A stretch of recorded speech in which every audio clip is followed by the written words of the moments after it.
Mesdames et messieurs, nos parents aiment dire souvent que lorsque vous avez envie de perdre du temps autour d'une activité ou sur une activité que vous devez très bien faire, ils disent que la meilleure façon alors de perdre le temps et rester en activité, en restant en activité, est de mal faire ce que vous êtes censé très bien faire.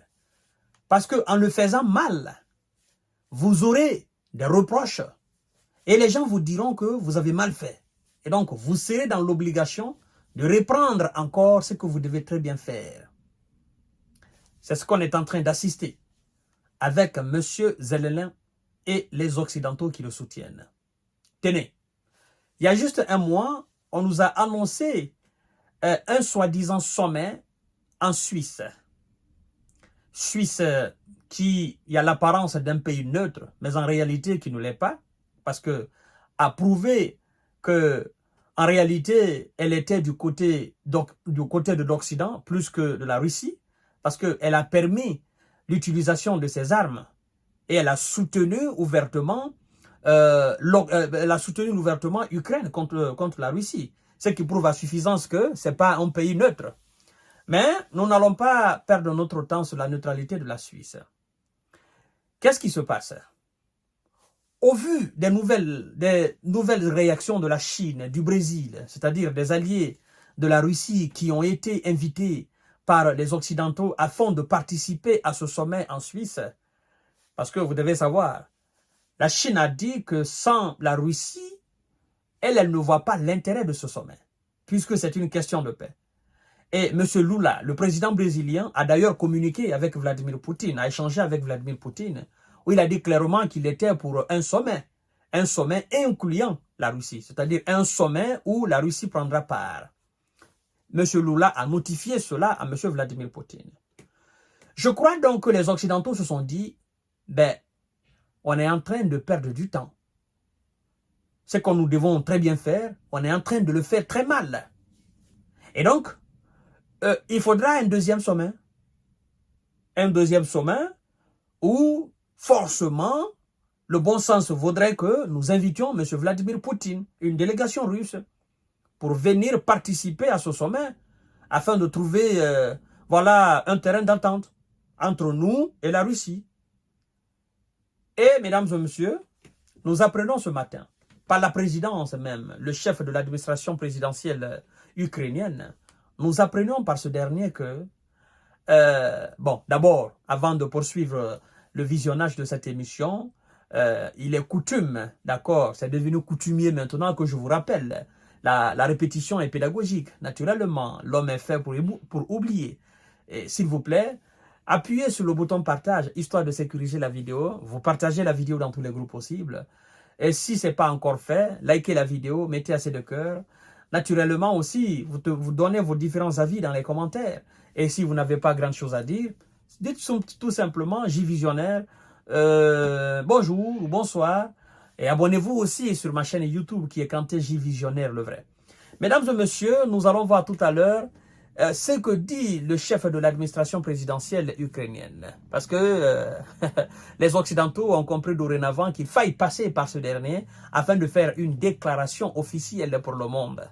Parce que la France ne peut pas faire, les États-Unis non plus, encore moins l'Allemagne ou la Grande-Bretagne. Ils ne peuvent pas dire, bon écoutez, nous allons organiser un deuxième, voire même un troisième sommet où nous serons dans l'obligation d'appeler la Russie autour de la table si nous voulons avoir la communauté internationale qui n'est pas notre communauté internationale, c'est-à-dire la communauté du Sud global et plus la Russie, plus la Chine. Si nous voulons avoir leur avis et si réellement on veut se faire respecter, il faut qu'on organise un deuxième sommet où on sera obligé d'appeler Vladimir Poutine et une délégation russe. Voilà, c'est ce que le bon sens veut. Mais vous êtes en train de faire la guerre à deux, l'Occident et la Russie. Vous voulez organiser un sommet pour la paix. Mais vous dites, nous organisons le sommet, nous appelons tout le monde, sauf la Russie. C'est que vous n'êtes pas sérieux. Vous n'êtes pas sérieux, honnêtement. Mais puisque ils ont besoin de la Chine, ils ont besoin des alliés de la Russie, la Chine, le Brésil, l'Afrique du Sud, ils ont besoin de l'Inde, ils ont besoin de ces poids lourds qui sont derrière la Russie et qui conjuguent le même verbe aujourd'hui, la participation de la Russie, ben, ils se disent, on ne peut pas, on ne peut pas. Il faut maintenant qu'on fasse un deuxième sommet. Et mesdames et messieurs, c'est ce que nous apprenons là, comme je vous ai dit tout à l'heure. On dit quoi? Kiev envisage une participation russe lors d'un suivant sommet sur la paix. Ce n'est pas ce sommet-là. Ils vont organiser un deuxième sommet. Et donc, je vais revenir tout à l'heure pour poser la question, à savoir, à quoi va servir maintenant ce premier sommet? Bien, partagez la vidéo. À quelques jours de la conférence de la paix en Ukraine, sans la Russie, Kiev envisage mardi une participation de Moscou lors d'un sommet ultérieur du moins.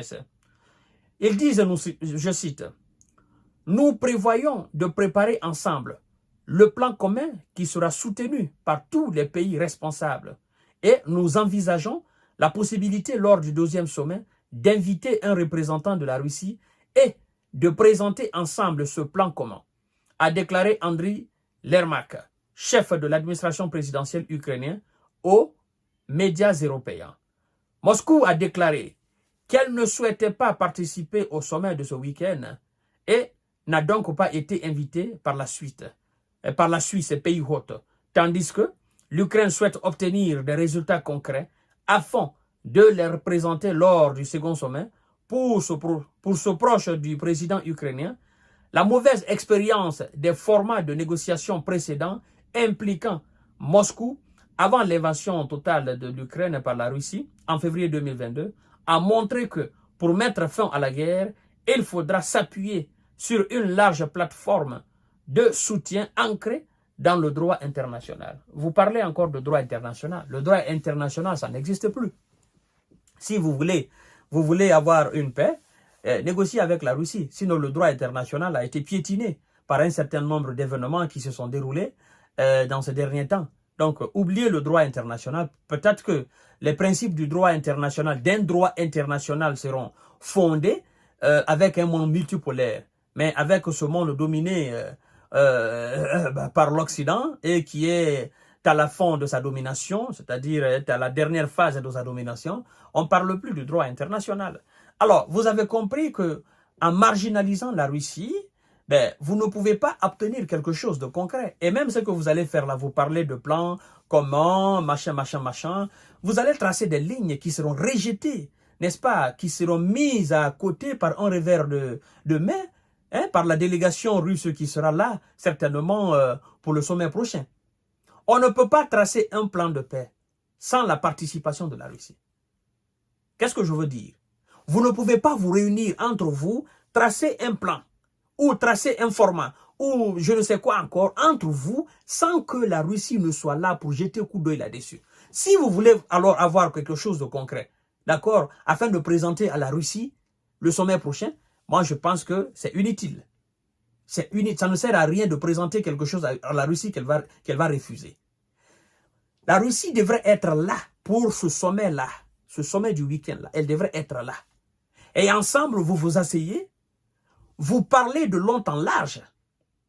Vous comprenez? Vous regardez les intérêts de la Russie, les intérêts de l'Occident. Parce que ce n'est pas les intérêts de l'Ukraine, ce sont les intérêts de l'Occident. Et puis, vous voyez comment vous allez tracer ce plan de paix. La Russie ne doit pas tracer un plan de paix présenté à l'Occident, qui sera certainement rejeté par l'Occident. L'Occident aussi ne doit pas tracer un plan de paix présenté à la Russie qui sera aussi rejeté par la Russie. Vous devez être autour de la table, les deux entités. La Russie dit pour un plan de paix, il faut ça, il faut ça, il faut ça. L'Occident aussi dit pour un plan de paix, il faut ça, il faut ça, il faut ça. Ceux qui seront là comme arbitres, je veux dire, les autres pays du monde, c'est-à-dire les pays de l'Asie qui vont participer, les pays de l'Afrique qui vont participer, les pays de l'Amérique latine et l'Amérique du Sud, voilà, qui vont participer. Ces pays ensemble vont essayer d'étudier et de voir quel est le meilleur plan. Qu'est-ce que la Russie doit délaisser pour réellement un plan sérieux et qu'est-ce que l'Occident aussi doit délaisser pour réellement un plan sérieux. Si ce n'est pas ça, moi je ne vois pas. Je ne vois pas l'importance d'organiser un sommet alors, mesdames et messieurs. Mais c'est une bonne idée parce qu'ils sont en train de revenir sur ce que nous avons déjà dit. Vous vous souvenez, depuis le début de cette histoire de sommet, qu'est-ce que je vous ai dit ici, mesdames et messieurs, si vous avez bonne mémoire? Je vous ai dit qu'un plan de paix ou bien un sommet organisé pour la paix en Ukraine sans la Russie est nul et sans avenir. Ça ne sert à rien. Ça ne sert à rien. Je vous ai dit ici. Je leur ai dit, appelez la Russie. Et par finir, qu'est-ce qu'ils disent? Ils sont en train de revenir sur ça, non? Voilà, mesdames et messieurs. C'est que quand on parle là, nous, on ne parle pas dans le vide. Vous n'écoutez pas quelqu'un qui raconte des balvernes. Je réfléchis très bien sur les réalités avant de prendre la caméra, l'allumer et m'asseoir devant vous pour faire des analyses ou décortiquer des informations. Je m'assois aussi, j'imagine ce qui peut se passer demain sans la Russie, avant de m'asseoir. Et j'essaie de prévenir. C'est ce que j'ai fait la fois dernière. Ça fait 2 ou 3, 4 même. L'année passée, nous avons fait la même chose parce qu'ils ont organisé un sommet, je crois. Je pense bien que c'était à New Delhi, à l'Inde. Ils ont fait aussi, je crois bien, en Arabie Saoudite, où la Russie n'a pas participé. J'ai dit, mais vous êtes en train de blaguer. Vous êtes allé faire du tourisme à New Delhi. Vous êtes allé à Riyad pour du tourisme. Hein? Et ils ont voulu reproduire la même erreur là en Suisse. Mais ils vont le faire ce week-end. Ça n'aura pas porté, ça ne sera pas important parce que la Chine ne sera pas là, le Brésil ne sera pas là, les alliés de la Russie ne seront pas là, ça c'est un. Deuxièmement, tous les pays d'Afrique qui se respectent, tous les pays de l'Amérique latine et de l'Amérique du Sud qui se respectent, qui comprennent réellement ce que ça veut dire, n'est-ce pas, négociation de paix, ces pays ne seront pas là parce qu'ils se diront, ben, je ne vais pas faire 2 voyages pour rien. Laissez, vous faites votre sommet là entre vous là-bas en Suisse. Après ce que vous appelez là, nous allons convoquer la Russie. Si la Russie, le prochain chemin, si vous êtes sûr d'inviter la Russie, nous allons venir. Ben c'est ça. Vos 2 personnes sont en train de se quereller. Moi je peux pas venir, je prends une, je m'assois avec elle, je dis bon, tant, ça sert à rien. Il faut que les 2 soient réunis aux mêmes endroits. Et comme ça, si on a des choses à dire, on le dit. Qu'on se comprenne ou qu'on ne se comprenne pas, mais il faut que les 2 soient réunis aux mêmes endroits. Alors, mesdames et messieurs, ils sont en train de revenir vers nous de ce que nous avons dit. C'est très bien. Ah, voilà, c'est très bien ce que nous faisons. Donc, continuons à parler, continuons à analyser, continuons à décortiquer, continuons à partager les vidéos dans tous les groupes possibles. C'est nous qui gagnons parce qu'ils reviennent toujours à ce que nous disons. Ça, surtout, c'est très important. À tout à l'heure pour notre série d'informations de décortiquage. Partagez la vidéo dans tous les groupes possibles. Abonnez-vous sur ma chaîne YouTube Kanté J Visionnaire le vrai. Abonnez-vous aussi sur ma page J Visionnaire et sur ma page Infomonde. Merci beaucoup. À tout